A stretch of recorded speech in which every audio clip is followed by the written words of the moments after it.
kandi kino umusore w'igituza yanditse ibyuma rutegesha rwakamanzi imbere y'amashyamba gahore ndizabintware ndagukunda kandi nkunda u Rwanda iyo mpamvu ngiye kurugutura uzarurema uzaba ingenzi wunganira imanzi uzaba ingenzi munsi ikivi kimena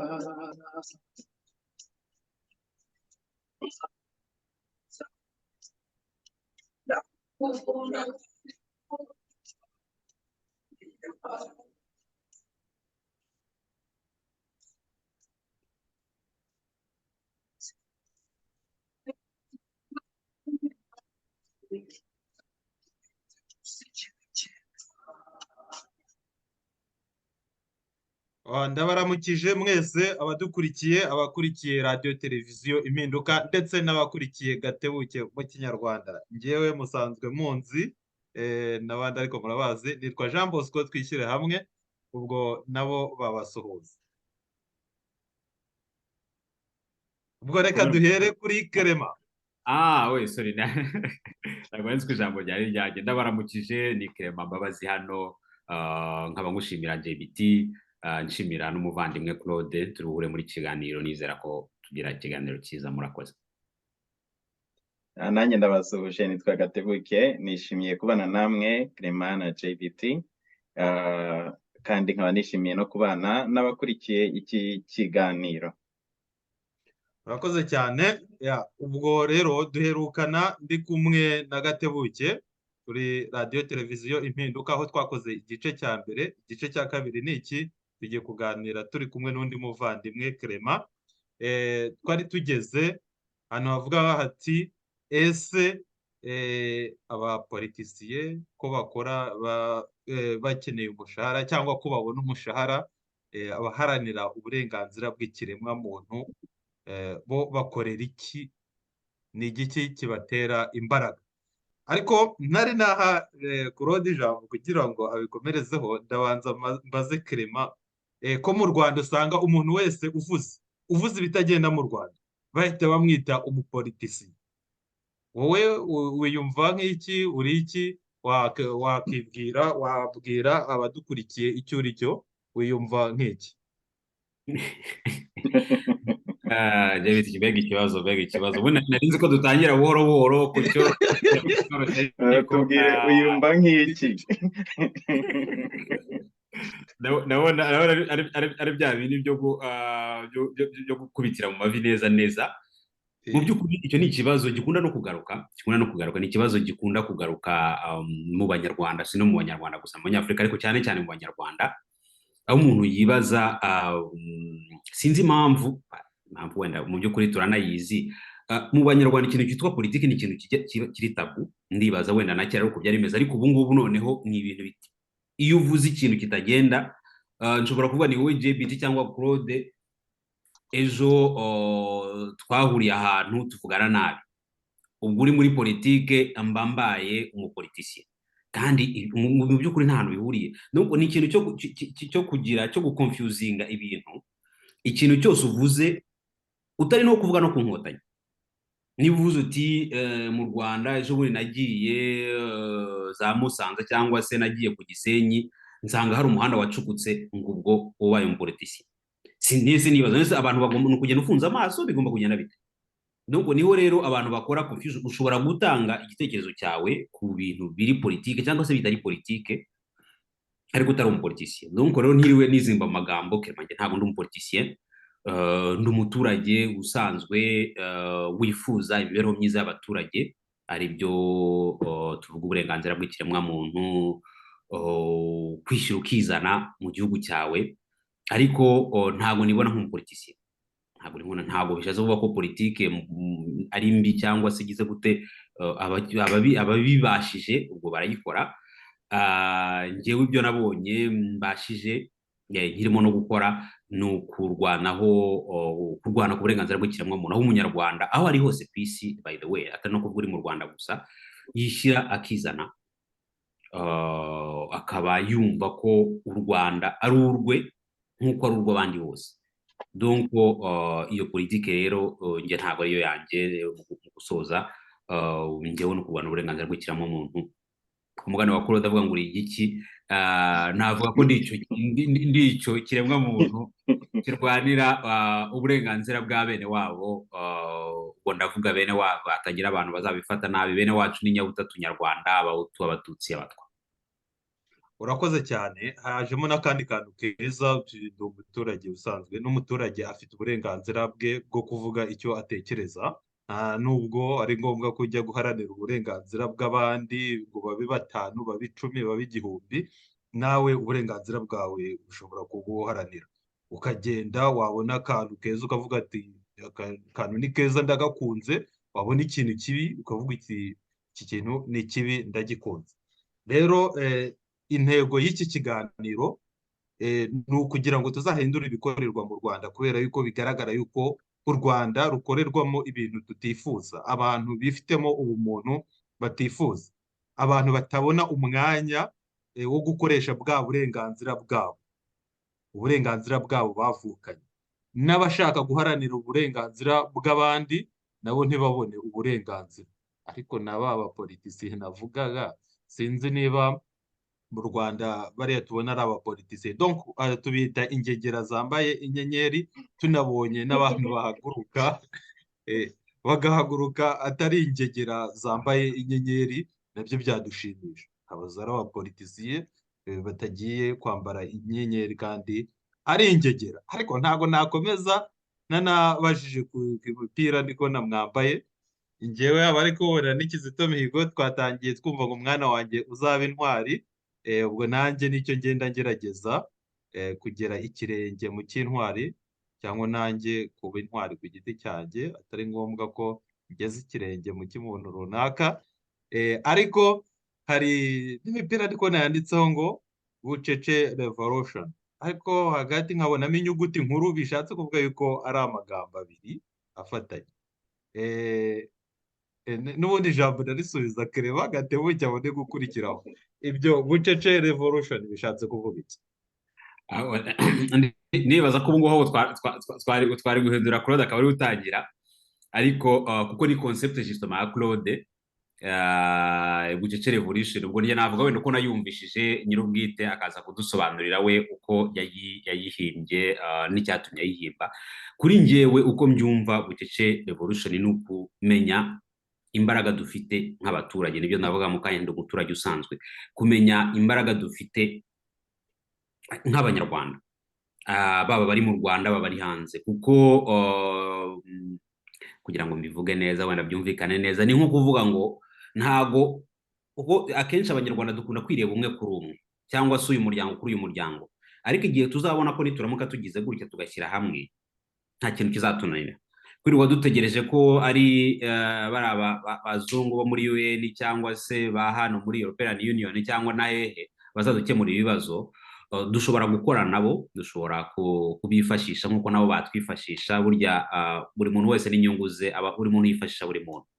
Icyangombwa ni uko iyo umuntu akwifashishije nawe ugomba kubonamo icyo wifuza. Donc ni ukuvuga ngo umugani w'ikinyarwanda uravuga ngo Imana ifasha uwifashije. Iyi bucece revolution rero ni uko dushyira hamwe tukifasha, tukabona ko ari twebwe turimo kugaburira igisimba, icyo gisimba gihora kiturya kidahekenya nk'udushwiriri umwe kuri umwe. Umunsi rero tuzabyumva tukumva iyo filozofi tukayemprimanta mu mibereho yacu, kiriya gisimba kizaba gisigaje iminsi mikeya cyane. Ko wenda ndareka nyir'ubwite atubwire uko yabyumvaga. Urakoze cyane. Aranakoze. Hari akantu uvuze, hari akantu umuntu avuga nkumva narara mu nkweto. Kurara mu nkweto ubundi tubyita iyo umuntu yishimye cyane. Iyo uvuze ngo abantu bishyize hamwe, mpita numva twishyire hamwe, gahutu gatwa na gatutsi, ubundi tukarwanya ikiduhungabanya cyose.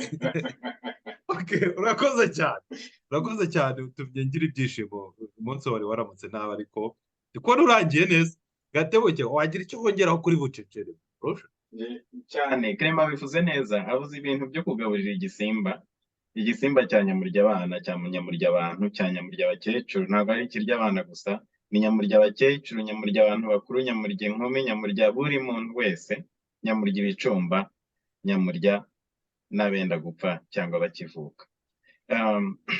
Rero iyo ugaburira igisimba kandi kiryana, n'ubundi kiba kizageraho kikakurya kuko ni ikintu gihora gishonje. Iyo gishonje kiba inzara hari igihe ikirusha imbaraga n'ubundi ikakigusha.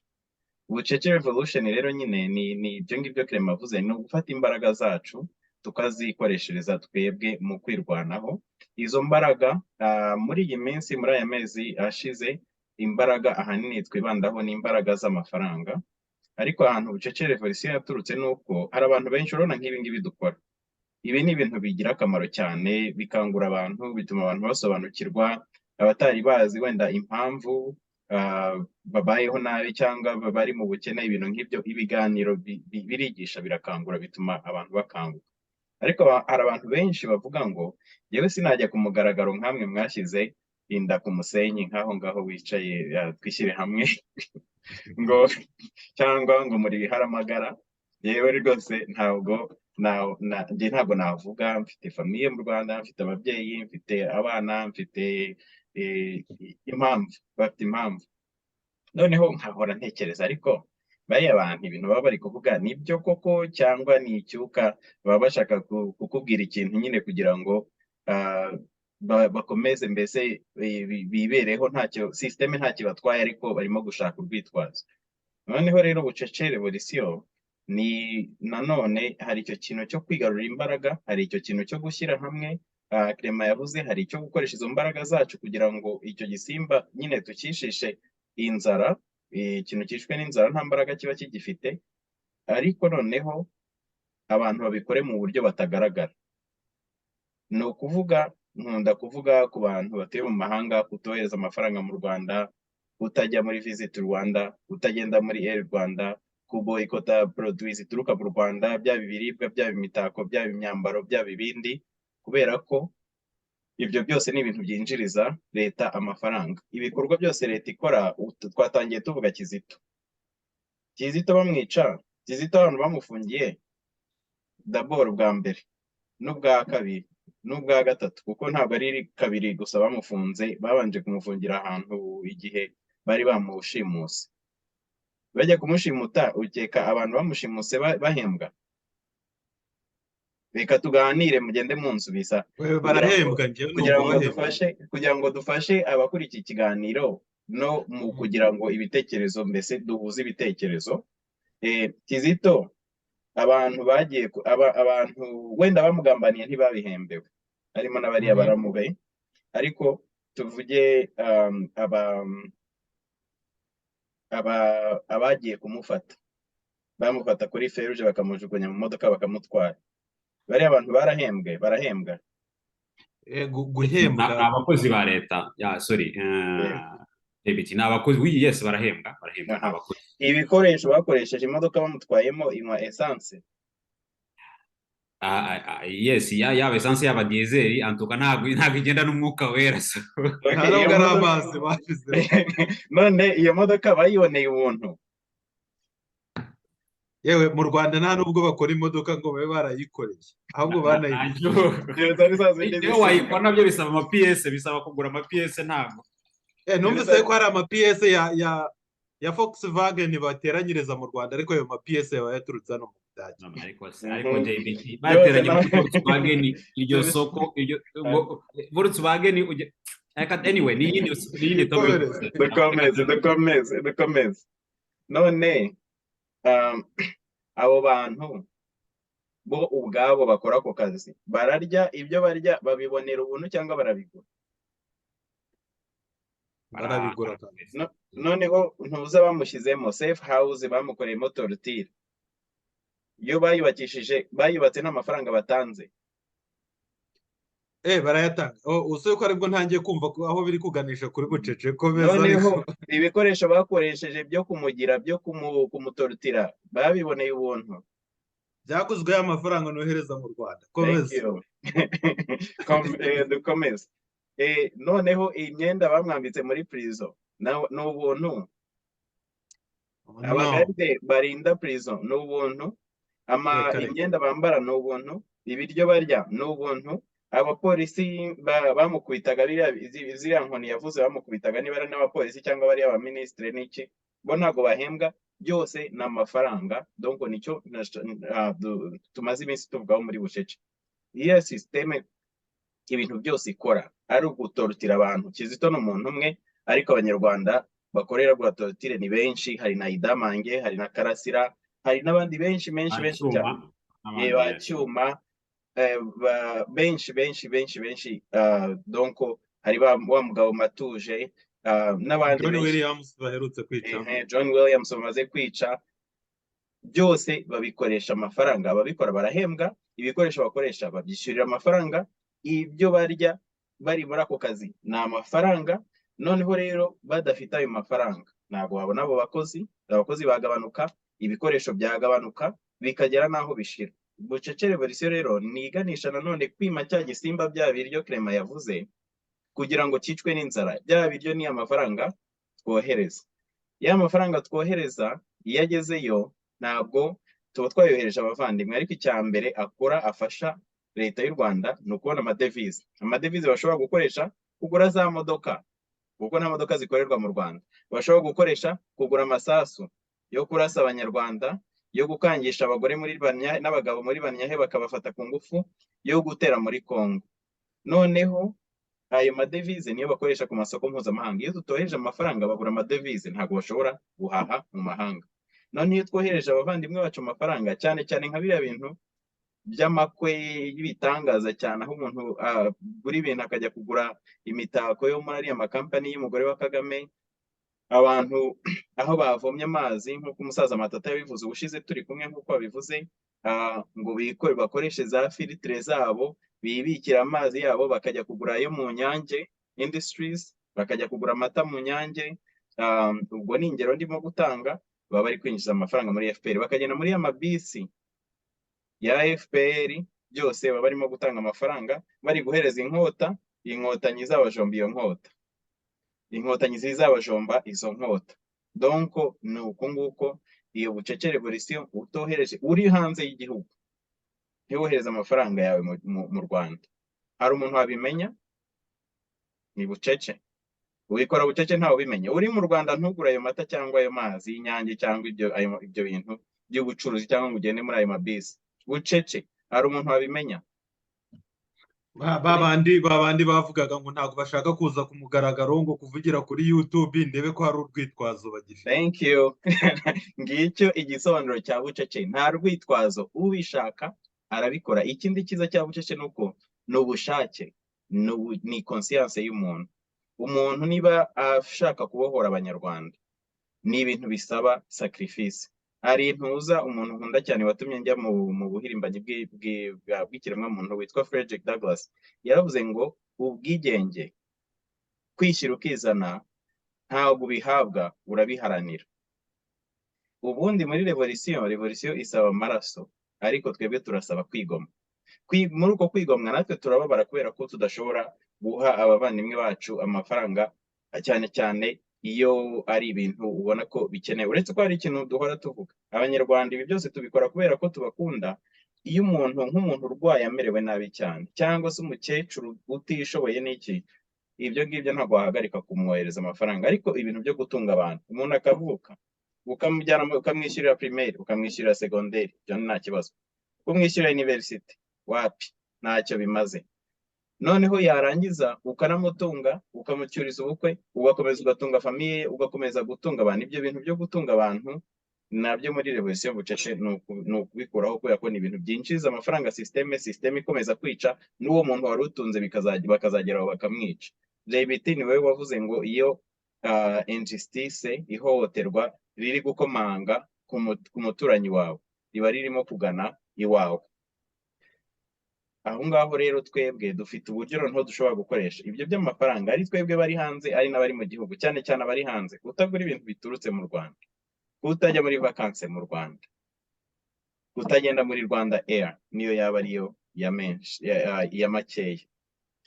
Ibyo ngibyo ni ibintu bizafasha abanyarwanda, umuntu muri rusange, kandi ikintu gifasha abantu muri rusange twese kiradufasha, twese kitugirira akamaro. Ndumva rero wenda nahagararira aho ngaho mu bisobanuro, gusa nagira ngo nsobanurire aho byaturutse, nsobanure uburyo bikorwa n'ukuntu wenda abantu batamenya uko dukontribiwa mu gushaka inkotanyi zidutera. urakoze cyane, urakoze, uri kugenda unyungura ibitekerezo. Hari akantu uvuze, ubundi turi gushaka umuti w'ikibazo. Ni nk'uko wabona umuntu arwaye igisebe munsi y'ibirenge, ukamubwira iti wenda ngiye kukugurira inkweto, ujye ugenda wambaye inkweto ntabwo uzababara. Undi akavuga ati ngiye kugushakira umuti nkuvure cya gisebe, wenda n'izo nkweto zikazaboneka igisebe cyakize. Rero kohereza amafaranga gutyo mu Rwanda ni nk'uko nabivuga, kugurira umuntu inkweto urwaye igisebe cy'umufunzo, noneho kigakomeza ahubwo kikagenda kiborera muri za nkweto. Donc banyarwanda, ntabwo ari ukubanga, ahubwo ni ukubakunda, ni ugushaka igisubizo kirambye. Niyo mpamvu nyine dukora bucece, tukagenda gake gake tuvuga uburenganzira bwacu, kugira ngo ikibazo kizakemuke kandi gikemuke mu gihe kirambye. Ndashishikariza abakurikiye radiyo televiziyo Impinduka ndetse n'Agatebuke mu Kinyarwanda gukora subscribe, mu koherereza abo bavandimwe bacu bari mu Rwanda bakumva impamvu y'ibi biganiro, ubutaha bakazaza tukifatanya. Rero mu gice cya mbere cy'iki kiganiro twanavuze ku munsi wari uri gutegurwa, twari turi gutegura mu Bubiligi, wari wariraye, twari tugiye kujya gusinya igitabo twiyandikiye, twanditsemo amateka yacu, twanditsemo ibyo twanyuzemo, ndetse n'abandi banyarwanda banditsemo, harimo iswari zigera ku 106. Muri icyo gikorwa na Kerema yari ahari, ndetse ndanamushimira kuba yaragize uruhare rukomeye cyane mu gutegura, n'abakurikiye kuri YouTube, nubwo hari aho bitagenze neza, ubutaha wenda bizagenda neza, baramubonye, yakoze aho bwabaga. Ikibazo ndaheraho mubaza, tegura ibintu nka biriya yuko inkotanyi zitabikunda, ari n'ingegera zambaye inyenyeri zirasa, ariko wakwihanganye ukarekeraho gutuka ingegera rwose. Ingegera rwose urimo kuzituka bikambabaza. Ariko ubushize warabwiye ngo no gutukana n'uburenganzira bwacu. Oya, nuko kuvuga inkotanyi ukazigereranya n'ingegera, uba urimo kubabaza ingegera cyane rwose. Reka tuzibabarire, tuvuge ko zambaye inyenyeri zifite amazi, zitanga amazi, abantu bakaba bahagwa cyangwa zirasa. Muri make, Kerema, icyagutinyuye ni iki? Ndagushimira JBT. Uyu munsi nuba ibibazo mo kumpata ntabwo byoroshye. Navuga ko hari umuvandimwe wigeze kuvuga ngo ese umuntu azapfa kangahe. Urebye mu by'ukuri nicyo gisubizo naguha, gukangisha urupfu umuntu ku mugani wawe unindagayo utazansangayo. Mu buzima ngira ngo buri muntu uko umuntu agenda azamuka mu myaka, ugenda ureba inshingano cyangwa se igituma wumva Nyagasani yaraguhaye ubuzima. Ni nk'uko twabivuganye na Claude n'abandi. Hari benshi batuvuyemo, hari inshuro nyinshi, n'abazasoma ndakangurira abantu cyane cyane gusoma kiriya gitabo, amahistoire arimo, wumva ko hari igihe twagomba kuba twaragiye. Ku mugani ubu buzima turimo kubona inyongezo. Yes. Ni icyo mu Cyongereza. Narengize. Twese tugira hafi. Tugiye kugisoba. Donc ibyo navugaga, twaciye mu bintu byinshi n'abandi bagiye banyuramo, cyane cyane abanyarwanda bakinyuramo, ko ureba ukavuga ati se, ku mugani kugira ubwoba ntabwo bituma zitagukandagira. Hariya iyo bagushatse cyangwa bagifite uwo bagushatseho cyangwa bashatse umuvandimwe wawe, uragenda niwe. Ibyo ni ibintu bizwi. Navuze menshi rero, ni uguhagarara ku gitekerezo, ku cyo umuntu yakwita icyerekezo ushaka gushyiramo ubuzima bwawe. Risike zirahari, turazizi, cyane cyane nka kiriya gikorwa nyine tworganizaga, twari benshi, twese turimo kucyorganiza. Ndibaza ari ubwa mbere, niba ntibeshya, abantu bahuye bangana kuriya bagahura atari mitingi y'ishyaka, atari ziriya propaganda za RPF, aho abanyarwanda twahuye. Ndibuka hari umusore ejo bundi barimo ambwira ati ariko biriya bintu mwakoze ati byagenze bite se, bari abantu mwarabishyuye? namwe nise wishyura umuntu kugira ngo bigende bite? Ati ntabwo bishoboka. Ati none se bariya abantu mumbabarire, rimwe na rimwe hari igihe njya mvuga abakoresha rangaje igashoka abantu, nuko twebwe hari ibintu twarenze bitakina dutera ikibazo, donc abatari bagera kuri iyo nivo twihanganire. Ati se ati bariya abatutsi se buriya ati mwabaga biriya bintu mwabyumvishe namwe none se ubundi umututsi ikibazo ntabwo nimo kumva ikibazo cyawe, utarimo kumva kwicara n'umututsi n'umutwa. Twahuye nk'abanyarwanda, twaganiriye nk'abanyarwanda, twaranidagaduye. By the way, ndibaza ko abantu bagiye babona amafoto mu minsi iri imbere na video iraza. Twaraceje karahava, tuganira ku by'igitabo. So hari inzitizi, hari n'abatari abanyarwanda Clement nkunganira. yes nicyo ngicyo nacyo tugomba kugisurinya. Donc twari dufite notama abatumirwa online, yaba Patrick Mbeko cyangwa Sharonana, abantu b'inzobere cyane cyane batari n'abanyarwanda ariko besacrifiye cyane cyane kuri koze yacu. Iki ngiki rero nicyo nkunda kugarukaho. Niba umuntu nka Sharonana utari umunyarwanda, nta intera afite ku Rwanda, akora kariya kazi akitanga kuri wowe munyarwanda, nta duru ufite nimwe yo kwicara ngo wicare mu bwoba ngo none se ngo buriya ngo hariya ngo Bubiligi ngo ngiye kujya ngo niki.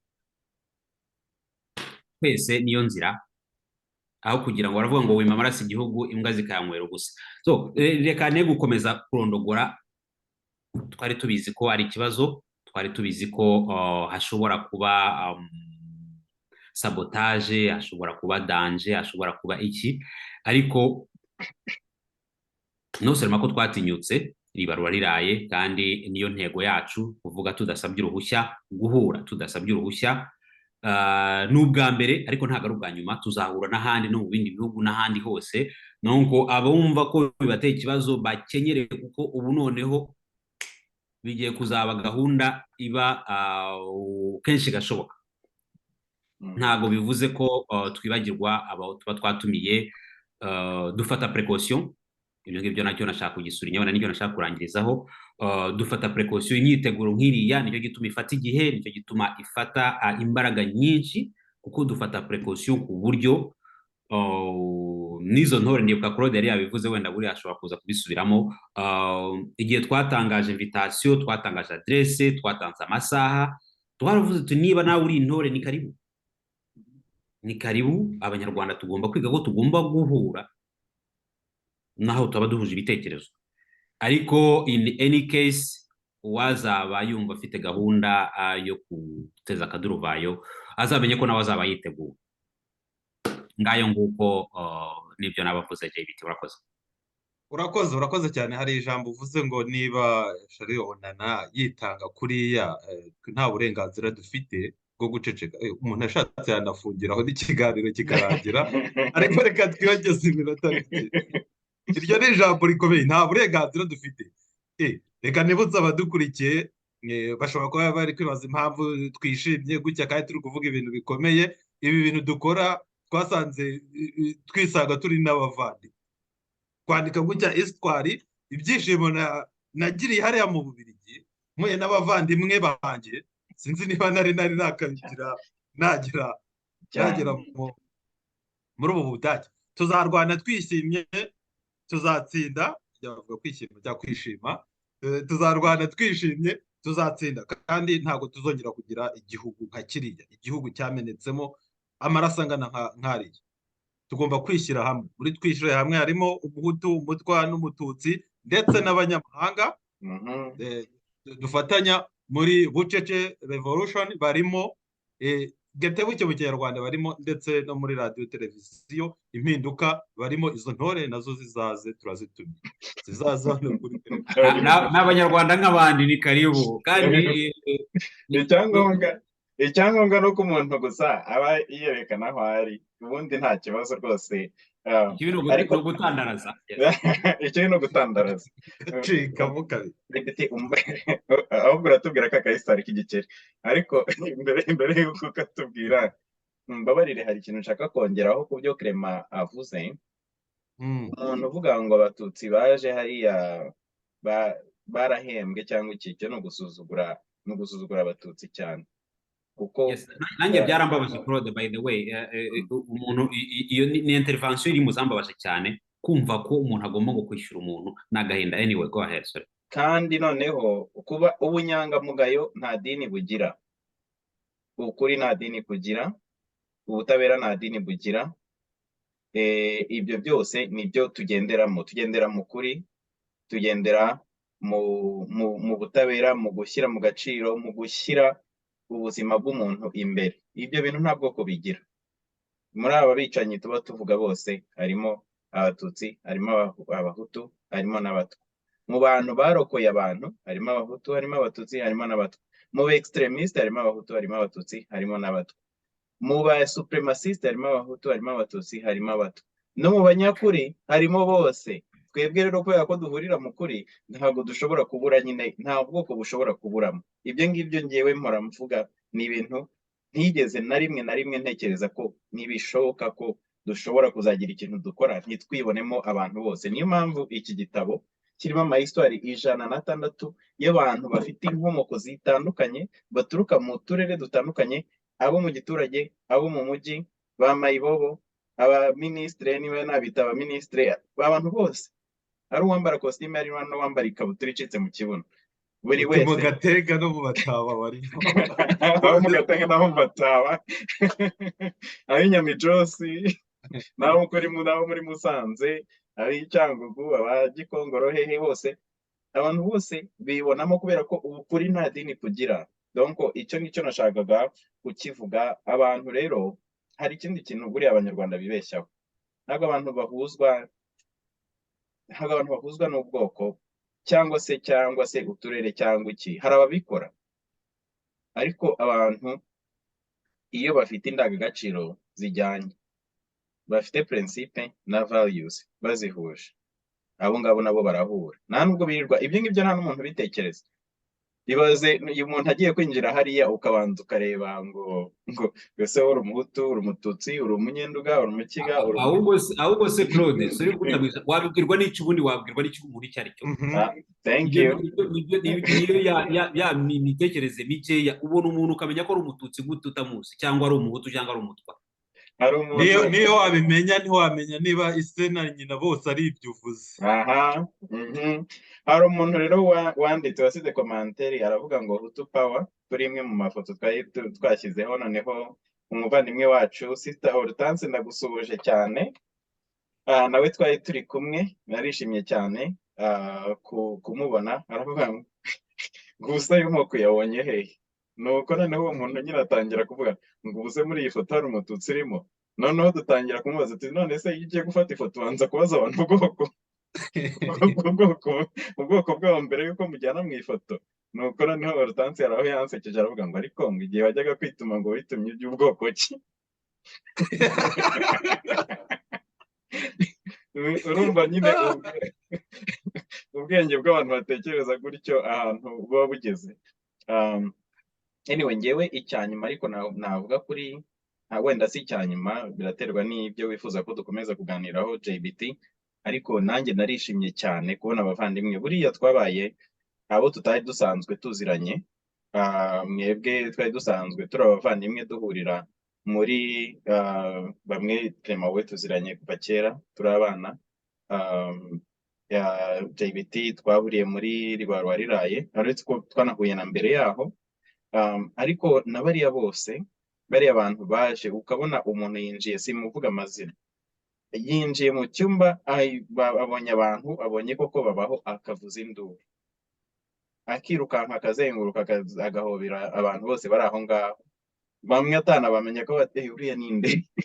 Ariko abazi wenda ku masura cyangwa yarababonye, abantu batagaragara baje nabo bakatwiyereka, kuri njyewe biriya bintu ni iby'ubuvandimwe nk'uko Clement wabivuze, ntabwo tuzigera duhagarara, ntabwo dusubira inyuma, twebwe niko tumeze, niko dukora, duhora tugenda dutera imbere mu ntambwe zigana imbere. Rero njyewe narishimye cyane nanjye kubana n'abavandimwe, kubana na famiye. Naranabyanditse ko njyewe nta na rimwe nigeze njya mu bintu bita ngo family reunion. Ni ibintu bya famiye zihuriramo ari abantu benshi benshi cyane nk'amagana n'amagana, ugasanga bambaye udupira nk'utu twa Bucece Revolution cyangwa se ibindi bintu mbese bigaragara ko ari abantu ba famiye. Natwe rero iki kintu Survivors Uncensored, Civifre pas la parole, ni ikintu cyatwegeranyije kiraduhuza, kandi narishimye cyane kubana namwe, kongera kubabona no kubana n'abandi twahahuriye icyo gihe, n'abandi kandi batanditse mu gitabo. Kandi n'ubu noneho abantu benshi bariyongereye bavuga bati histoire yanjye igomba kuba mu gitabo gikurikiyeho. Iki gitabo cyacu rero twese twandikanye duhuriyemo, ntabwo ari igitabo gusa, ntabwo ari amapaje y'umweru ariho inyuguti z'umukara, ni ubuvandimwe. Uriya munsi rero wari kuri njyewe ikintu cya urukundo, ikintu cya freedom, ikintu cya liberation. Niyo mpamvu nyine n'izo ntore ntabwo twazikangaga, n'izo nkotanyi, kandi twanazihaye karibu. Ariko noneho no kuvuga ngo abantu baje nk'uko twahuriye muri iki gitabo turi abantu baturuka impande zose, amoko yose, n'abanyamahanga, ni kimwe n'uko na hariya twahahuriye.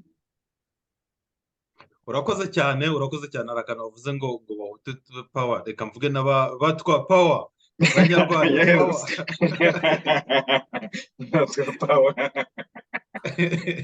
ubwo rero uti ari igitabo cya kabiri kizasohoka, histoire zindi, iki ni igitabo tuzandika, hari n'ikindi wavuze tuzongera duhure. Ese ryari Clement, icyo gitekerezo nawe uragishyigikiye? Ese ni ryari? Ntabwo nizere ko icyo kibazo noneho kidakomeye. aho ngaho ndagerageza. Ni igitekerezo cyiza, gusa nk'uko narimo mbivuga hejuru, bisaba umwanya, bisaba ingufu nyinshi cyane, kandi twatangiriye mu Bubiligi, no mu Bubiligi iwacu njyewe aho ndi. Ubwo wenda turimo kureba niba tutagera aho dutembera, kuko dufite amahirwe y'uko abanyarwanda baba ku mbibi zose z'isi, kandi noneho batangiye gukanguka. Hari akantu ashaka juste kongeraho ku byo Claude yavugaga, nusema ko icyo gitabo kirimo kugenda kiba reference, ku buryo mu mashuri bavuga bati ariko se none se ibi ngibi nibyo byabaye, none se kuki FPR version yariye? Mwarimu akaba agifata akavuga ati banyeshuri mwese, buri mwese mufate kopi, uyu munsi turahera hano dusoma, kugira ngo twumve ibintu, twumve ubutwari bwa umuntu usanzwe, umuturage usanzwe, twumve icyo uwo muntu yifuza, twumve. Donc rero turashaka twifuza ko iyo message yaba global, yaba hirya no hino ku isi. Niyo mpamvu nyine murahishiwe, byo nibyo. Ubwo nk'uko narimo mbivuga nyine hejuru, bisaba ingufu nyinshi, bisaba gushyira hamwe, bisaba imyiteguro. Igihe iyo myiteguro izaba imaze kugaragara, imaze gufatika, imaze kugira gute, tuzabyanonsa bien sûr, tuzabwira tuti ubu ngubu noneho tuzahurira hano, tuzahura muri kino gihugu, tuzahura kuri uyu mugabane. Turizera ko noneho ubu ngubu tuzagerageza kubenforma hakiri kare, ku buryo hari n'ababasha banyaruka bya bindi, cyane cyane i Burayi mu guterura amakarito, cyangwa muri Amerika tuba tubizi. Niba ufite gahunda wenda nko mu kwezi, ushobora gufata agakonje, ushobora kunyaruka, kuko ni uguhura nk'uko twabivugaga, ni uguhura kubera ko dufite impamvu, kubera ko dufite icyo gitabo, dufite amahistoire tugomba kuganira, tugomba kumvikana. Ariko nk'uko Claude yabivugaga, nuko umuntu adashobora gufata agakamera ngo yerekane ibintu byabaye. Wajya kubona ukuntu narinjiye, abonye abantu amaze nk'imyaka nk'ingaha, abona imbere ya screen ye, yaba kuri telefone, yaba kuri computer, yaba kuri televiziyo, ukabona abuze umwuka neza, ukabona arishimye, abantu baricaranye, barafatanya amafoto, barahoberanye, barasuzanya. Nuko icyo kintu purpose ni ukuvuga ngo intego ni uko duhura tugahuzwa n'icyo gitabo, tugahuzwa n'izo gahunda turimo, ariko no kugira ngo n'abantu banahure, umuntu ave mu myobo, bave muri ubwo bwoba wari uriho uvuga JBT, abantu bahure duhuzwe simply nuko dufite values zimwe. Nibyo Claude yavugaga, batangiye kutwataka ngo nese ngo abangaba ngo barishyurwa ngo babagize gute, ariko bamaze kubona ko bidafata. Nicyo gituma bazana izo komenti ngo iki power. Twebwe ni truth power, ni ukuri power, nicyo cyonyine, iyo yonyine power tubaho, ni power y'ukuri. Igihe cyose uzaba uri muri power y'ukuri ni karibu, waba muremure, waba mugufi, waba inzobe, waba igikara, waba mututsi, waba muto, waba mutwa, waba nta nicyo wibonamo muri byose, upfa kuba uri ukuri power. Aho ngaho turi kumwe. Izo gahunda rero, gahunda murahishiwe, irimo gutegurwa ubutaha. Noneho nyuma turanasabana tugahura tukaganira tukungurana ibitekerezo. Donc icyo ngicyo nacyo ni ngombwa. Twaratangiye mutugaye gutinda ntimutugaye guhari.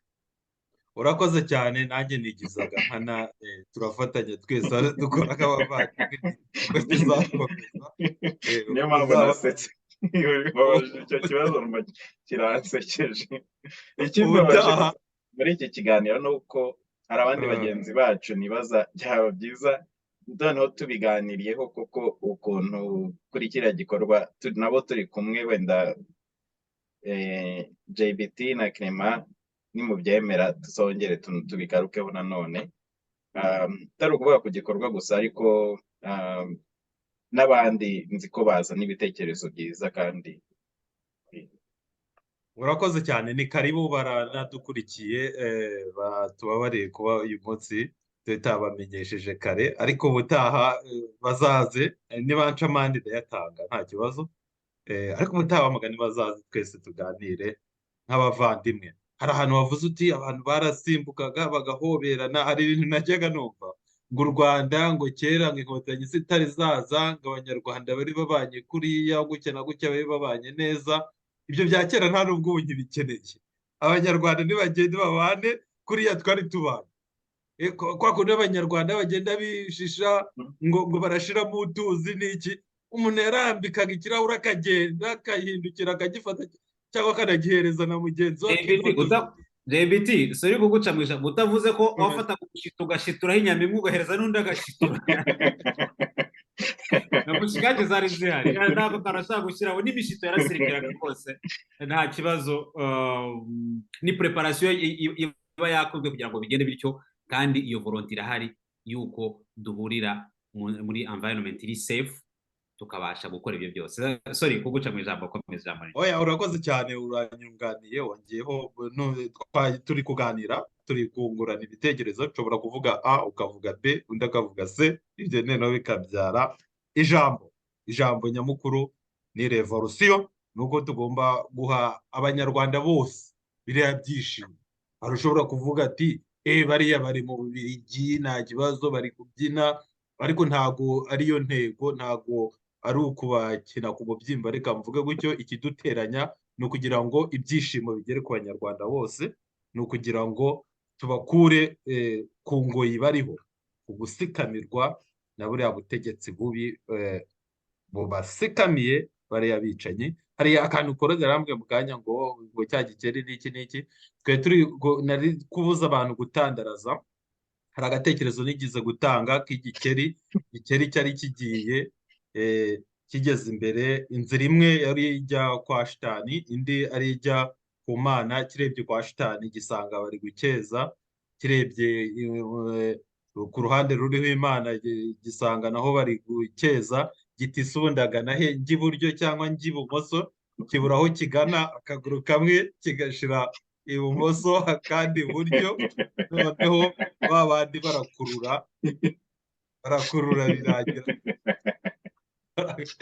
Bavugaga rero inkotanyi ziza zikaza nk'igikeri, byanze bikunze bamwe bazasimbuka bajye kubyina guhobera bagenzi babo, arebe ayoberwa ibyarimo, ariko tuzitumira tunazifuriza guhinduka, zikaza tukifatanya muri ibi bikorwa byacu. Iki kiganiro ntabwo kiratinda, turi kugenda tugana ku musozo, ariko Claude ntari nibagirwa cya kibazo twe tugiye kugenda tutagishubije.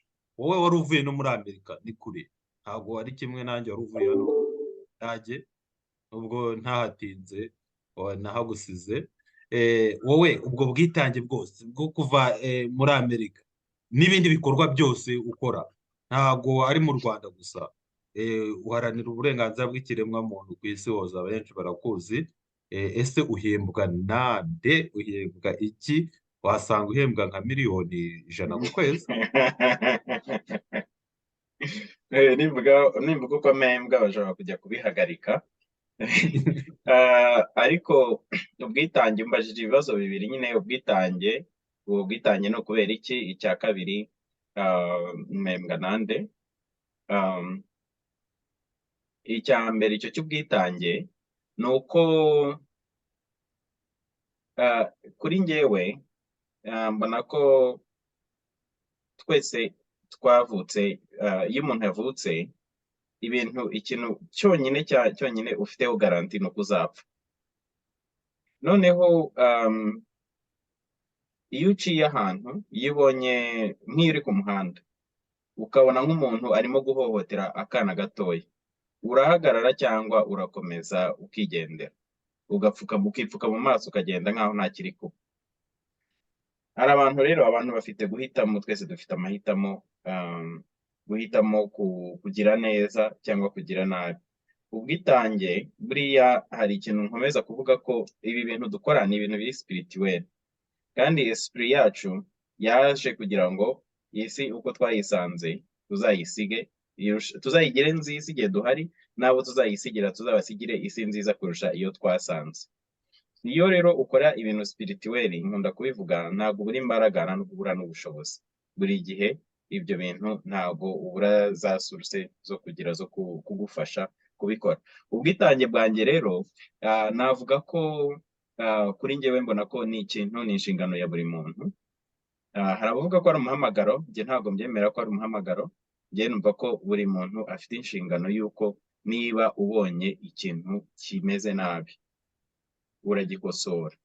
Ntabwo ushobora kugenda wambaye rwa rukweto twavugaga urwaye n'igisebe harimo ibuye, ukagenda urimo gukandagira ryabuye mu rukweto ngo nturikuremo. Akazi rero turimo gukora, ubu bwitange turi gukora, ubundi nta nubwo byagombye kwitwa ubwitange, ni ibintu byagombye kuba normal, ni ibintu byagombye kuba ibintu bisanzwe. Bifata imbaraga, bisaba ubushobozi, ariko icyo nabivugaho wenda cyane ni uko tekereza iyo biriya bintu biza kuba ntahari.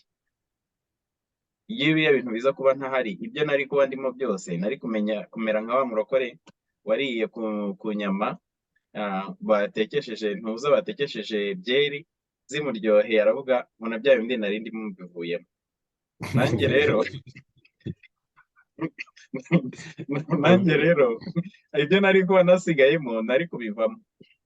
Na bagenzi bacu batashoboye kuza, kandi mbashimire cyane kudufasha kwitegura, ariko ntibashobore kuza, nabo nibaza ko ubutaha nitubikora bazabyishimira cyane kuboneka. Donc kuba naraje mvuye muri Amerika, na Freeman yaje haturutse, hari n'abandi baturutse ahantu kure hatandukanye, hari n'umuntu wari uhari sinzi niba mumwibuka waturutse muri Gabo. Abantu baturutse ahantu hatandukanye, ariko ni ikikwereka ko dufite iyo nyota y'ubwo buvandimwe, dufite iyo nyota y'iyo gakondo y'u Rwanda, u Rwanda rw'ubusabane, u Rwanda aho uri free, uri muri liberation. Izo mbaraga rero tugomba kuzitanga, uwo musanzu tugomba kuwutanga. Naho ibyo guhembwa wenda tuzabe tubiganiraho ubundi, reka ibyo ngibyo tube tubisubitse. Urakoze cyane. Ikindi twahuye turi abantu baciye muri kiriya gitabo, twandikanye igitabo, twanditse amateka, kandi twanditse amateka hamwe, amateka ari kuzenguruka isi yose nk'uko Clement yabivuze. Ariko n'abantu baje kudushyigikira nabo mbashimire, ari abari bahari icyo gihe en persone, ari n'abadushyigikiye online kubera ko byabananiye kuhagera, cyangwa se kubera ko bari bari kure cyane ahantu badashobora kugera, abo ndabashimiye cyane. urakoze cyane, urakoze. Hari abaharanira uburenganzira bw'ikiremwamuntu babikora kinyamwuga, ariko nanone ugasanga umwanya munini bawutakaza cyangwa bawujyana mu bitarabahemba muri uwo munsi. Natwe uko turi aha nta urahembwa amafaranga, ariko reka nsubire inyuma. Ese ubundi guhemba ni iki? Guhembwa ni iki? N'uhembwa amafaranga aba ari kugira ngo aguremo ikintu kimugeza wenda ku byishimo. guhura namwe ni igihembo gikomeye. Nicyo nari ngiye kugeraho. Nicyo nari ngiye kugeraho, kwishima. Ajya waruvuze ngo yabyeri, yaravuze ati niba indagirana. Bya bindi nari ndimo mbivuyemo. Bya bindi nari ndimo mbivuyemo. Buriya se amafaranga yashoboraga gusimbura kubura hariya mu Bubiligi ntagahe, ndi kuyabura. Igihembo naragicyuye, ibyishimo nahakuye byarutaga ayo mafaranga. N'abandi bose twari kumwe ndatekereza ari gutyo, kubaho uriho ukabaho ari wowe, ugakoresha bwa burenganzira bwawe. Icyo ni ikintu gikomeye, ni igihembo gikomeye. Clement, twakwimye umwanya hari wo kuvuga, sinzi niba hari icyo uvuga, ariko n'ubundi tugana ku musozo. Iki ni igice cya kabiri nkurikije ikiganiro nagiranye na Gatebuke kuri radiyo televiziyo Impinduka, ariko tuzagira n'ikindi gice kirimo abavandimwe bandi barenze umubare wacu ko turi batatu. Ijambo ni iryawe Clement, tugana ku musozo. Hari icyo wabwira abadukurikiye? narimo ndabumva ntangiye kuryoherwa na histoire zanyu. Gusa icyo nakongeraho ni uko ni akantu just gatoya bavuga ngo kumenya value y'ikintu but not the price. Nuko mu Kinyarwanda kumenya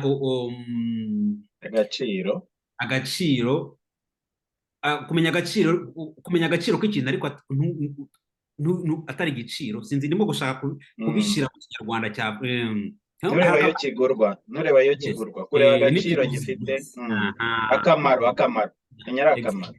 Exactly. So niho nakunga ko just nashaka kwenseramo kureba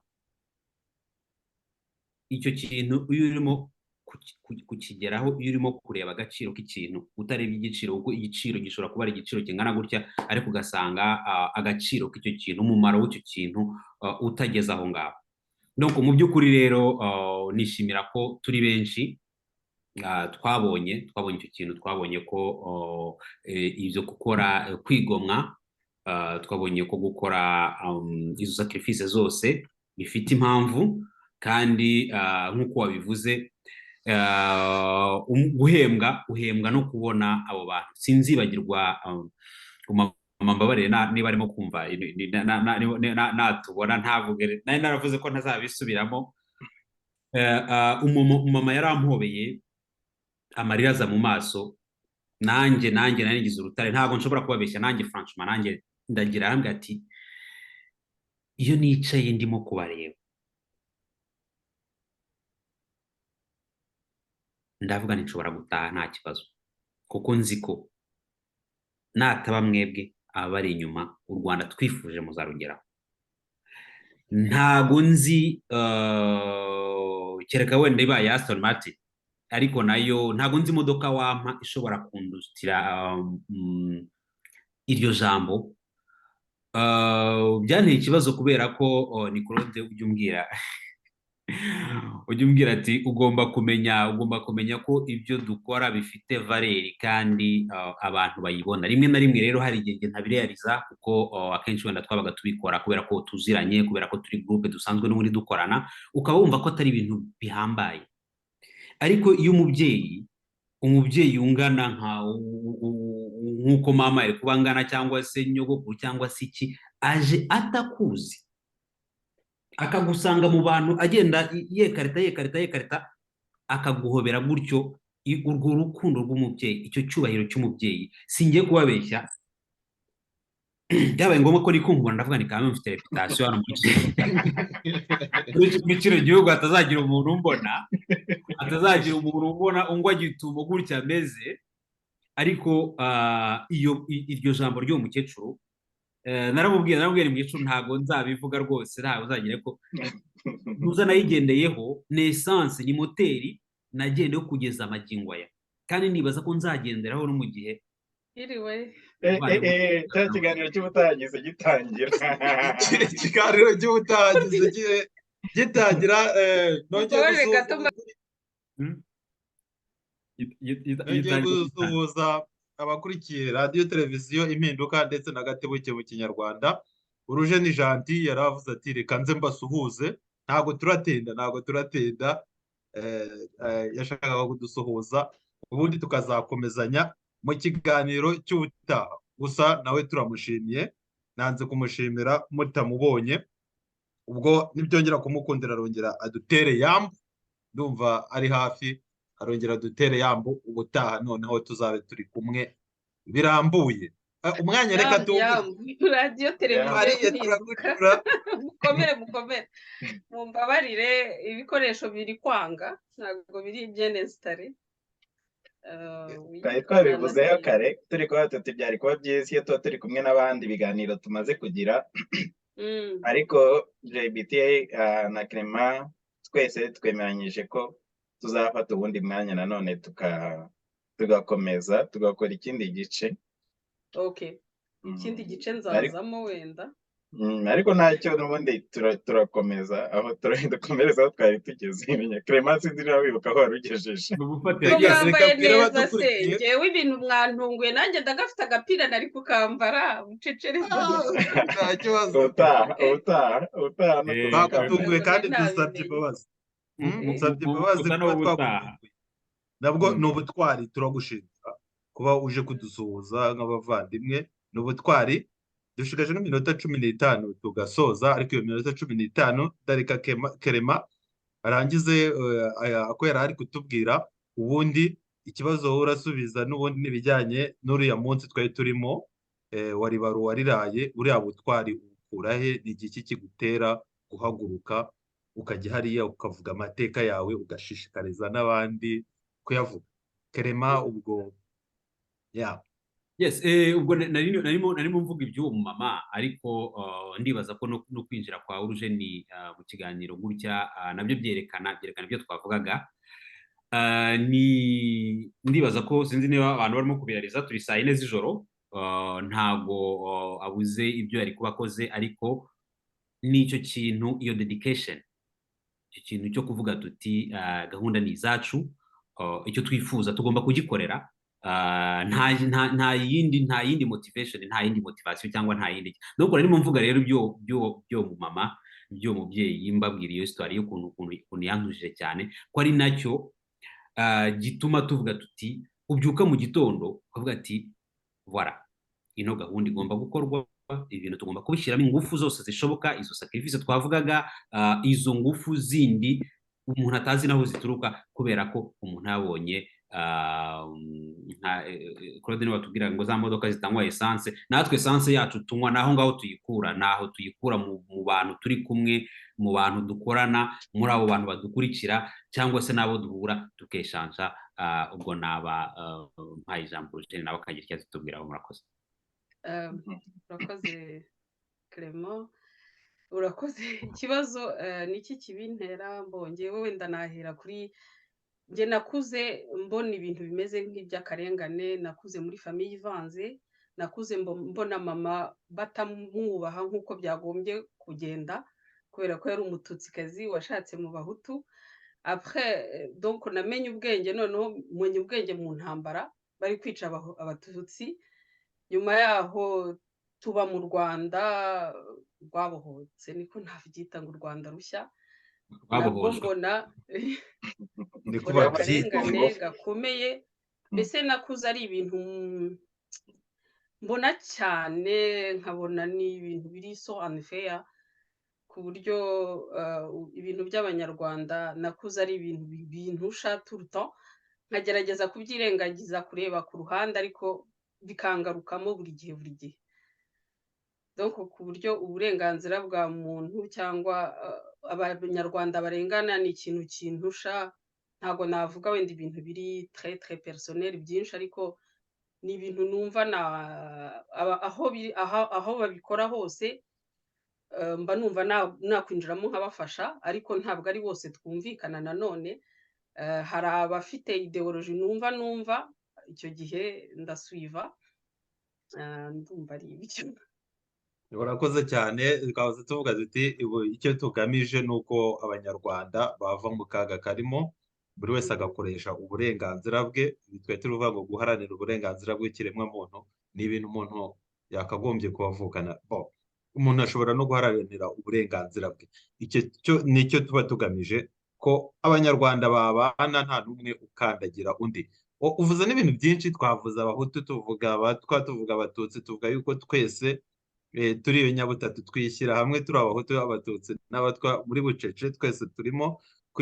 Kuri radiyo televiziyo Impinduka bose barahari, ndetse no kuri Gatebuke mu Kinyarwanda bose barahari. Ndongera nkushimire kuba waje ukifatanya natwe no ku bwitange ugaragaza mu gukora ibyo ukomeje, ibyo umaze kutubwira. Kandi ndakubaza, ese washishikariza iki abadukurikiye? Wabashishikariza iki ku bijyanye wenda n'uriya munsi? Njye nashishikariza abantu kwibohora, kumva ko nta muntu uruta undi, kuko buri wese arabifite muri we, buri wese, kandi twese turi abanyarwanda, tuvuga ikirimi kimwe. Hanyuma siritu abavoyaje mu mahanga babona ukuntu mu mahanga abantu babayeho. Twese twagombye guharanira kubahana.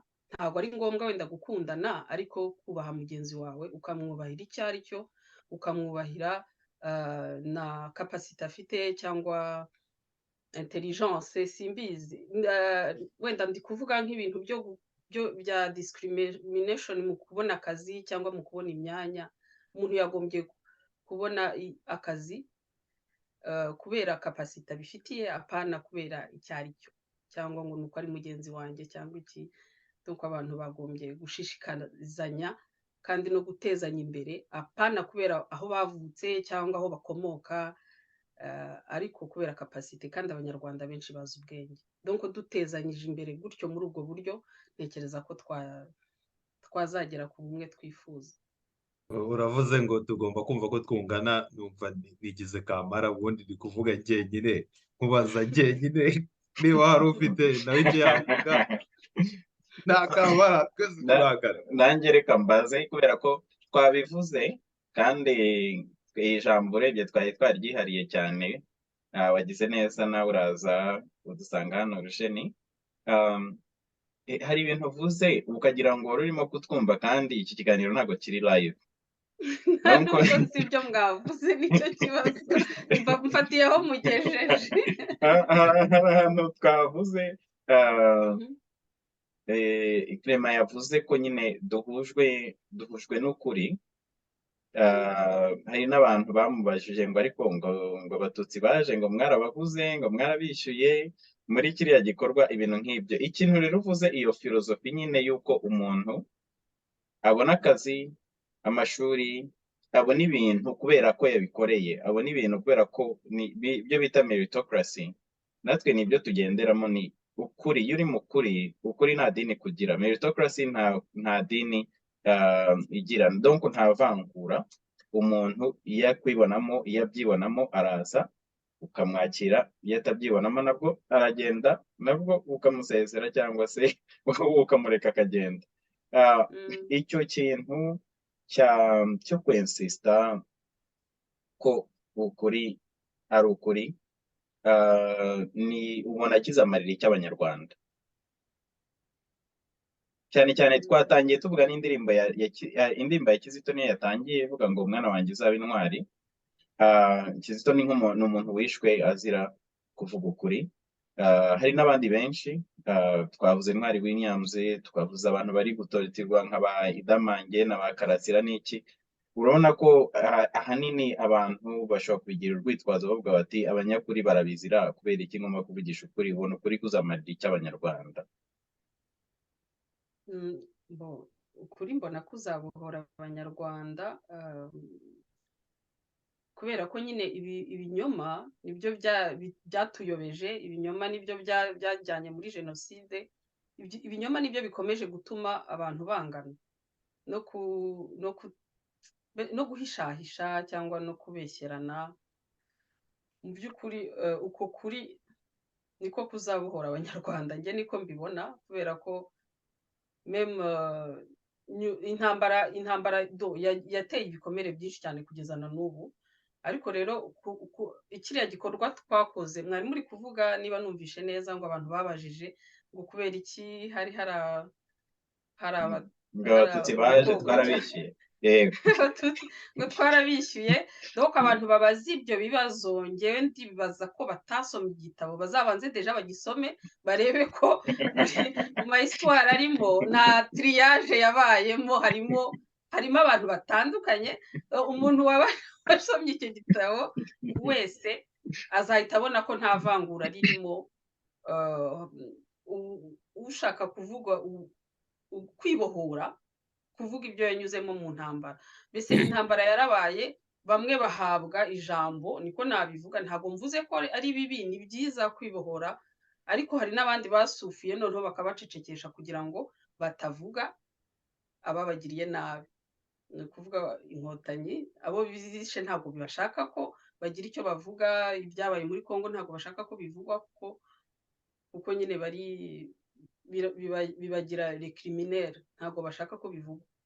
Noneho batanze verisiyo imwe kuko nibo bafashe igihugu, nibo bafite victoire. Ariko abanyarwanda benshi ndabona Clement ariko ribwa ndamenya ibyuma bipfuye nkurikije ukuntu urimo kugira nari nangiye kugira, urabibonye ko ndimo kuribwa, narimo namwumva icyo navuga ngo nta vangura, ndavuga ni ngiye ivangura turarifite rikomeye cyane. Icyo nashaka gusurinya, turarifite rikaze ryabaye na allergie. Dufite ivangura rishingiye icyo waba uri cyo cyose, uko waba umeze kose, akuza uvuga ukuri. Thank you. Udafite ukuri turavangura. Ivangura ryo rirahari, let it be clear ko igihe cyose uje ntago twakonda kuvugana nawe, ntago tujya dusuna ngo dusune deba cyangwa se tugire gute. We always educate. Dongeraho uko ukuri ari ikirenge kimwe cya gikeri komeza. Yes.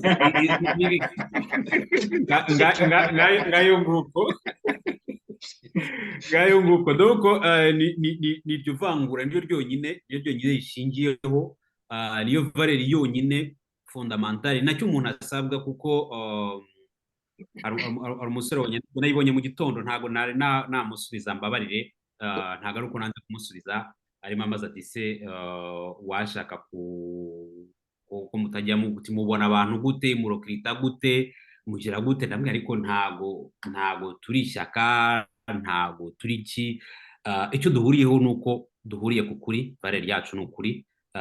Nuko n'iki kiganiro nakibona cyangwa se n'undi wese wabyibazaga, igihe wumva ushaka kurwanira ukuri ni karibu, igihe cyose wagira. Donc wara nako kana shaka gusurinya ko iryo vangura turarifite, yego ukuri. Igihe cyose wubaha umunyarwanda uwo ari we wese, ikiremwa muntu icyo ari cyo cyose,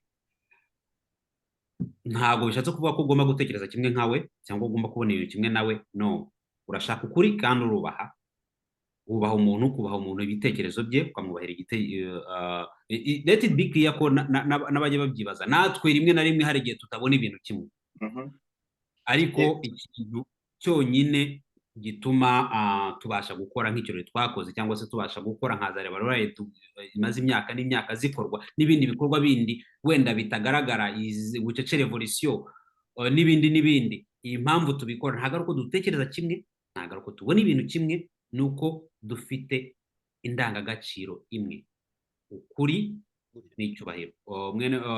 Mwene wacu ngiye ngo mwene wacu Urujeni ni na mwene wacu, by the way, aragarutse, hari akantu yavuze nshaka kurangirizaho. Ibyo byanteye ikibazo mu kindi kiganiro nigeze kubivugiramo, ariko biranshimishije ko mbonye undi muntu ubivuga nk'uko nabivuze. Mu by'ukuri urukundo ntago turukeneye cyane, kuko ntago ushobora gushyiraho umuntu agatuna mwene ngo akunde. Icyo dukeneye ni cyubahiro n'ukuri. donc nizo values fundamentals societe yagombye kuba yubakiyeho. Abashaka gukundana bazakundana anyway, none zo abashatse gukundana wababuriza gute? Abantu bafite aho bahurira iyo bagiye gukundana, cyangwa cyane cyane ko turi no ku munsi w'urukundo. wewe abazatwumva bazamenye ko iki kiganiro twagiye kuri Saint Valentin, donc ibyo by'urukundo waravuze ni bya bindi bavuga ngo it's your business. Ushobora gukundana ukakunda cyangwa se ngukunde, ariko ukandika nawe nawe ukaba nanjye rwose nanjye mbishimangire ibi bihugu tubamo. Yemba muri Amerika, JBT aba mu Budage, Clement uba muri Ntuza mu Bubiligi. Ibihugu turimo harimo aba neonazi, harimo aba KKK, harimo abantu baba rasiste, akubonye agucunze ashobora kukwica ugiye mu bintu n'aba white supremacist. Ntabwo dukeneye gukundana, nta nubwo si ngombwa, sinshaka ko bankunda, nabo nibaza ko badashaka ko mbakunda, cyangwa niba banabyifuza mbere nta nubwo njya mbitekereza. Ibyo bintu byo gukundana ni ibintu personeli, ni ubushake bw'umuntu. Niba ushaka gukunda umuntu uramukunda, niba udashaka kumukunda uramwihorera, ariko niba ikintu ari ukuri, ari fact ni fact. Hano nk'uko bivuze Clement, twebwe icyo twemera ni uko umuntu aza akazana amateka ye tukayakira uko ameze. Umuntu ushatse guhindura fact cyangwa guhindura amateka y'umuntu, aho ngaho niho haza ikibazo. Cyangwa se umuntu ushaka kugucurika akagushyira mu kinyoma kandi tugendera mu kuri, aho ngaho niho hari ikibazo. Naho gukundana, abashaka gukundana bakundane, abashaka kwangana nabo bangane.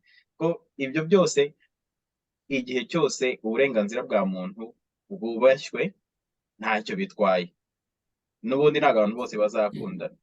Igihe cyose abantu bafite protection y'amategeko kimwe, ntacyo bitwaye. Igihe cyose hari ubutabera, ntacyo bitwaye. Ibyo ngibyo bintu byo gukundana no kudakundana ntabwo ari cyo kibazo cy'Abanyarwanda. Ikibazo cy'Abanyarwanda ni uko badafite uburenganzira mu gihugu no hanze, cyane cyane mu gihugu, badafite uburenganzira bwo kwishyira ukizana mu bitekerezo byabo, mu bikorwa byabo, mu buryo bashaka kubaho, no mu byo bashobora kuvuga n'ibyo badashobora kuvuga.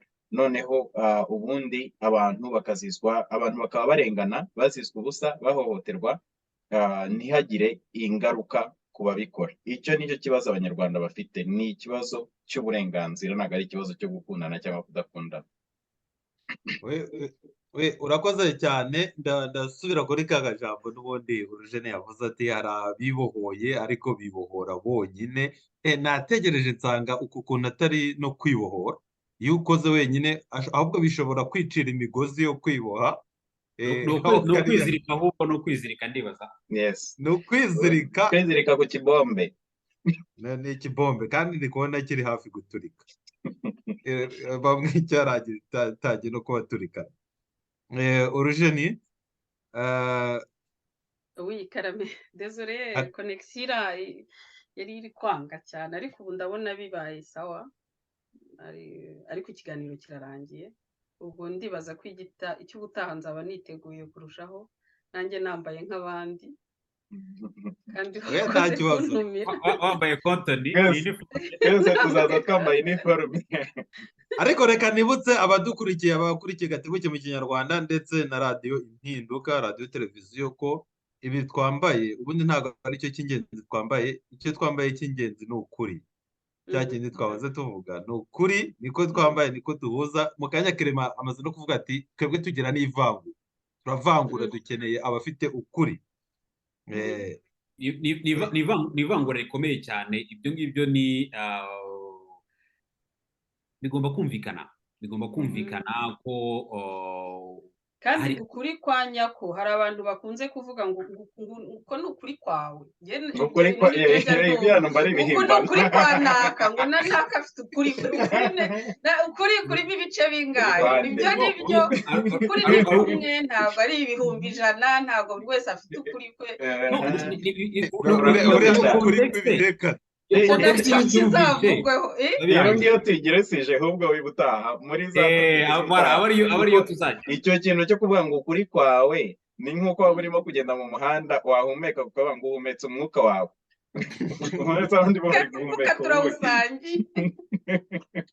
ukuri ni ikintu dusangiye kuko wavuga ibyo bintu ntabwo imipira ari barabitubwira cyane, ibyo bintu barabitubwira cyane ngo uko ni ukuri kwawe, ngo ubwo twicaye ukanyumva nanjye ngo wasanga nanjye mfite ukuri. Hari abakuze babinkoze ndavuga nti ngiye nguhaye rwose isaha twicare tuganire, aravuga isaha irashira numva ntago biri gucamo, naravuga uko ibyo ni ibyawe biri kuba très personnel, ntabwo uri kureba ukuri kw'abanyarwanda bose. ariko bibaho da ejo bundi nagiye kumva numva Kabarebe aravuze na Karidinali yarabivuze ngo nta muntu n'umwe waguye muri Kongo. Ubwo ni ukuri tuzabikorera gute? Icyo kibazo cy'abantu ari ukuvanga fagite. Ufashe ihene n'intama ushobora kubikompara, byose ni mamifera, byose bifite amaguru ane n'ibyo bita quadrupede, ariko ihene ntabwo ari intama. Donc ushobora kuvuga ngo mvuze nti nabyutse ndagenda njya hariya njya kuri banki ndarangiza nsubira ku kazi nkagira, uko ni ukuri kwanjye. Ariko kuvuga ngo mu gitondo bwakeye ntabwo ari ukuri kwanjye. Turi miliyoni nka 10 z'Ababiligi kandi urebye no ku isi hose abantu bose bwakeye. So hari ibintu ushobora kuvuga ngo ni ukuri kwawe, ariko hari ibindi bintu biri factual. Ntabwo numva ukuntu umuntu ni nacyo c'est dommage ko urugendo tutari turi kumwe mbere atabashije kuboneka mbere, ariko twamaze gufata iyindi gahunda. N'icyo kintu n'ibyo bintu bigomba kuvuga, ibintu bikunda kuba mu mafamiye, ukumva umuntu arakubwiye ngo uko ni ukuri kwawe. Nureba umuntu, ndibuka nanjye mu byaro byanjye yize kumubwira ni my friend, none se wowe ko nta kintu wambeshya, turi mu muryango umwe, donc histoire yawe ndayizi n'iyanjye urayizi, ntabwo ushobora gushaka kunyumvisha ibintu twari kumwe. Donc hari ibyo bintu byo kuvuga nizo ndibaza nibyo abambare ba FPR cyangwa ziriya ntore zikunda gukoresha iyo argument yo kuvuga ngo ni ukuri kwawe. Ubwo rero ngo yabaye libero, ngo yabaye umwana mwiza, ngo kumvishe ko atarimo kukwataka. Yes, nibyo gituma baba babaye très tolérant, turakumva. Hari ikintu kiri très important, buri wese afite uburenganzira bwo kuvuga, ngo baravuga ngo buri wese afite uburenganzira bwo kuvuga histoire ye, ntabwo tubyanze, ariko uko ni ukuri kwawe. Kumva nyine ari kukubwiriramo nkaho kuri we bitari uko kuri. Niba ukuri ari ukwawe, ni n'ukuri kwanjye. Ni ukwima uwo muntu abarimo ari distance, abarimo aragucecekesha en fait, kuko ibyo uvuga birarangirira kuri wowe. Iyo ni ka personnel yawe, ariko u Rwanda aho rugeze ntabwo mugomba kurusubiza inyuma. Ariko se rugeze he mu binyoma? Nibyo Clement avuze, urwo rugero avuze ati nabyutse njya kuri banki fata amafaranga cyangwa nsanga nibagiwe ikarita. Ni ukuri kwe, ariko niba ari ukuri, ni ukuri ko abantu bose ku isi yose, miliyari 8 z'abantu bose bari ku isi, niba ari fact ko Clement yasohotse mu nzu iwe akajya kuri banki, ni ukuri kwe. Ariko iyo kwabaye ukuri, kuba ari ukuri kw'abantu bose. Ntabwo birahinduka ngo umuntu niba ari mu Bushinwa noneho ngo Clement ntabwo yagiye muri banki. No, yagiyemo. Nubwo utamubonye, hari akantu nkunda kubaza nk'abo, ariko ibiti iyo biguye mu ntuza biguye nta muntu hari, birasakuza. Hari abavuga ngo ntabwo bisakuza. None se inyoni ziri aho ngaho urakeka bigenda gute? Ziraguruka. Ariko inyoni zitari aho ngaho ntabwo ziguruka. Ariko guess what? Icyo giti cyaguye. It's a fact. A fact is a fact. Ukuri ni ukuri, ukuri ntabwo guhinduka. Kutubwira ngo ni ukuri kwacu, no, uko kuri kwacu as long igihe cyose ari ukuri, ni ukuri kw'abantu bose. N'ikindi inyuma y'ibyo ngibyo ni uko uba udashaka guha uwo muntu. Ni kwa kundi, nicyo gituma nibyo twavugaga, ngewe uramutse umitishijemo yaba debate cyangwa se no kujya mu bipfunsi intellectuel, prefere umuntu wa wundi udashaka kuzana izo sweet talk, ushaka kungira, ngewe mbifata nabi cyane, mbifata nk'ushaka kungira ikigoryi.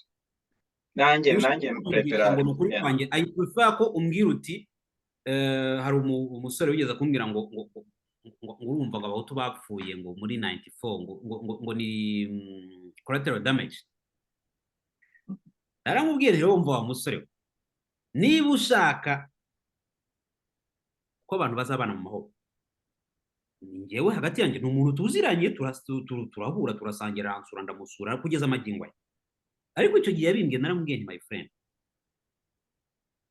iryo jambo nkugira inama ko rikuvamo, kubera ko urimo gukina n'ubuzima bw'abantu, urimo gukina n'ababyeyi n'abavandimwe n'abana b'abantu.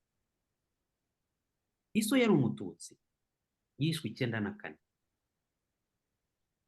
Icyo urimo gushaka kuvuga ni ugushaka kwidistansiya, nibyo Eugene yavugaga, kumvikana ko iso ari hano, data cyangwa se wundi muntu collateral damage, ni nk'urushisho umuntu yakandagiye yaciyeho. Namwe my friend, ntago uri tayari kuri iyo ntambara, kuko urimo gukina ubuzima bw'abantu. Ushobora gufata abantu ukabatera ubwoba, bahutu ukabatera ubwoba, ariko ntabwo uzabatera ubwo bose mu bamare. Ugira ngo gushaka kujya ku muntu mu mutwe, gusaza umuntu mu mutwe bisaba ibintu byinshi. No, bisaba iyo utangiye gupfukirana umuntu, umwimo iki, ushobora kugeraho ugatuma anazamuka akagera ku yindi level atakagombye kugera. So long story short, icyo navugaga n'ubu muntu tugerageza ubumuntu. Niba ubwo umuntu utabufite, nibyo twavuga by'urukundo, niba ubwo umuntu utabufite, ubaha histoire y'umuntu. Ntabwo ngusabye gukunda data, ariko byibuze mwubahe. Iso ntabwo nanjye nzamukunda, ko ntabwo iso yari iki kuri njyewe, nta kintu yari amariye, ariko nzakubaha nubahe na so. So it's that simple. Nta gushaka ibintu hirya no hino kugira gute. No, nta kindi kintu kindi. Iyo ndimo kuvugana nawe, j'exige ko unyubaha, ukubaha n'abanjye. I give you the same thing. Igihe utazabikora, uzaba ushaka ko duterana ibipfunsi. So intellectuellement, once again, ntabwo ndimo ntabwo ari apology y'intambara, ariko still in any sense ibyo bipfunsi tuzabiterana, kuko it's out of question ko unyubahukira cyangwa ukanyubakira abanjye nkuko nanjye ntazabikora. Igihe rero urwo rukundo rwihorere, unyubahira abanjye, nzagusubiza la même chose. Hasigaye twibanire, ntidushaka gukundana, tuzibeta dukundane tu. Happy Saint Valentin mwese hamwe naho. Ako kado. Ibyo nibyo ko twabivuze kare ko abanyarwanda ibyo dukora tubikora kubera ko tubakunda, ariko ntabwo bivuga ko abantu ari oblige gukundana. Ibingibi by'uko umuntu akunda ubundi ku giti cye, nk'uko twakomeje kubivuga kare, ariko ikintu cyo kudakuramo umuntu cyangwa kumufata nk'aho ari ikintu kitari umuntu, ukamufata nk'ikindi kintu, experience ye ukayihindura ibintu biri byoroheje, ukajya kuyoroshya kandi uyizi. Icyo ngicyo aho ngaho niho hari ikibazo. Naho abo bantu nyine bafite tolerance nyinshi cyane yo kuvuga ngo ni ukuri kwawe. Niyo umuntu umbwira ngo afite ukuri kwe, ariko aho ngaho wavanzemo ntuza tu, watutsemo amazi, wakoze wadiriwe, urimo gushakisha uburyo bwo kudiriwa. Baho ureke nanjye imbeho. Urujeni ari icyo wari ushatse kongeraho? Nayo ari kuribwaribwa. Ndumva byose mwabivuze, mwamvugiye ibintu. Urakoze cyane. Niyo mpamvu waje ugasanga ibyo twari turi kuvuga, ukavuga ibyo ibisa n'ibyo twari turi kuvuga. Ni bya bindi, ni ukuri, ni ubuvandimwe, ni icyo kiduhuza, ni ukuri nyakuri, atari kwa kuri kwanjye, ahubwo ni ukuri kwacu, ni ukuri kwacu, cyangwa ni ukuri k'ukuri. Ubwo rero iyo uvuga ukuri birakorohera ukuri ni kumwe, kutibuka ibyo wavuze cyangwa kutibagirwa. Ibyo uvuga bihora ari bimwe. Ukuri aba ari kumwe. Igiti niba cyaguye, ubwo cyaguye, undi ashobora kuza akavuga ati ntago cyaguye, ariko ntago ashobora kwerekana aho kiri. Donc ukuri ni ukuri, kandi ukuri ahora ari kumwe. Iyo ugiye no kubesha, ntago ushobora kubesha ngo ureze n'undi, ntago bishoboka. Umuntu abesha ukwe, undi agahuza akabesha ukwe, ariko ntawe uzaza ngo avuge ngo Jean Bosco gafite ababyeyi, nanjye mvuge ngo ntabo, ngo avuge ngo njyewe ukuri kwanjye ni uko bafite. ibyo ntabwo JBT. Oh, uzi kuvuga amasije akomeye ugasetsa byataye, ariko yeah, iki kiganiro niko cyagenze. wasetse umuntu muri anteroma kirazira kandi ntagiye guhabwa wasetse. ariko ubundi kera niyo mpamvu abantu bajyaga mu kiriyo, ubundi wagendaga ujyanye blague nziza zaryohaga zari zo mu kiriyo kugira ngo abagize ibyago babashe bagarure agatima, bumve yuko bitarangiriye aho. Muri make rero ubu turagana ku musozo. Iyo twahuye gutya nk'abavandimwe nta nubwo umuntu amenya igihe amasaha yagendereye, ni nayo mpamvu tugiye kurekorana tutabishaka, ariko impamvu tugiye ni uko twabijeje ikindi kiganiro kizaza gikurikira iki, wenda turi na benshi kurusha uko turi bane. Ku musozo w'iki kiganiro twababwiye ko twagikoze ku munsi mukuru wa Saint Valentin. Abakirimo mukomeze muryoherwe, abatagize amahirwe yo kwizihiza uyu munsi kubera impamvu zitandukanye z'uburwayi cyangwa iki, ubutaha irahari muri 2024. Jewe mbasezeyeho rwose basezeyeho, ubwo naho umwanya n'abandi bakadusezeraho.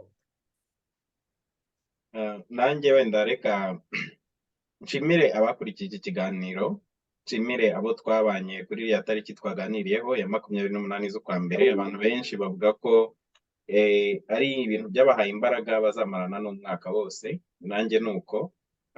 Kandi nshimire n'abavandimwe twahuriye muri uyu muryango wacu mugari wa Survivors Uncensored cyangwa se Survivre par la Parole. Ndabashimiye cyane mwese abo tubanye muri uwo muryango, n'abandi kandi bifuza kwandika amateka yanyu, abayanditse dukomeze twivugira amateka, dushyira ukuri imbere, tugana mu butabera, twibohora, tunabohora n'abandi, kugira ngo ejo heza nk'uko twabivuze, icyo twabereyeho, icyatumye turokoka, ni ukugira ngo tuzavugire abagiye, kandi tuzavuga amahistwari y'abacecekeshejwe burundu bishwe, kandi natwe isi uko twayisanze tuyigire nziza, nabo tuzayisigira tuzabasigire isi nziza kurusha uko twayisanze. Ubwo rero mbashimire kuba dufatanyije muri urwo rugendo mwese namwe turi hamwe hano. JBT, Clement, Urujeni, ndabashimiye cyane. Urakoze Gatebuke. Nanjye ndabashimiye, nubwo ninjiye mu kiganiro ntinze, nizeye ko icy'ubutaha nanjye nzagitangira. Ndabasezera mbifuriza umunsi mwiza wa Saint Valentin, mbifuriza icyizere ku buryo buri wese yaba anyuramo byose, ko ibihe byiza biri imbere, kandi mbifuriza kuguma mu kuri, mu rukundo no mu bumuntu. Umunsi mwiza.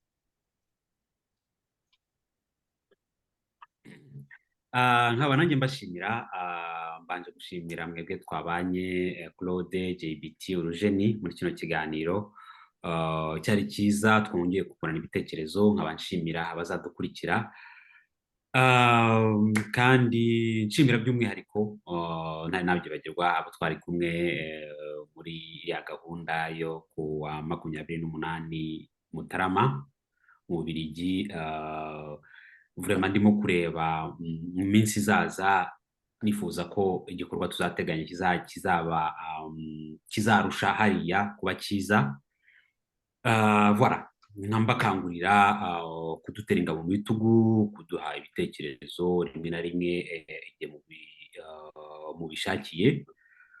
Nkambashimira tout simplement kuba turi kumwe. Ndabizi ko rimwe na rimwe nk'uko ari bucece revolution cyangwa iki, ari abantu badukurikira ngo bucece, ugasanga igitekerezo kije gutya hirya no hino. Donc ntimuzagire ubwoba, niko abantu baberaho, kandi voilà, umuntu agira undi, no kuduha ibitekerezo, tubwira niba hari ibyo wenda umuntu yavuze biba bitumvikana, kuko hari igihe ushobora kuvuga ikintu muri iyi sanse ugasanga umuntu acyumvishe mu yindi. Donc voilà, turi abanyarwanda, muri abanyarwanda, muri abavandimwe, turi abavandimwe. N'hésitez pas yo gukominikana niba bibaye ngombwa. Naho ubundi mu kurangiza ndavuga nti ni valeri zimwe twavuganye, indangagaciro n'imwe, ni ukuri, ubumuntu no kubana. Ngizo valeri eshatu tugenderaho. Ngiyo intuza y'inyabutatu bajye bayitaga ngo kingo ni ndayibagiwe, ubwo ninyibuka nzabivuga ubutaha. Anyway, nizo valeri eshatu tugenderaho, wakumva wese azifite, ubwo nawe ahindutse mwene wacu, nkuko navugaga nti turi bene wacu, turi bamwe. Murakoze, ubwo nawe ubutaha. Murakoze cyane.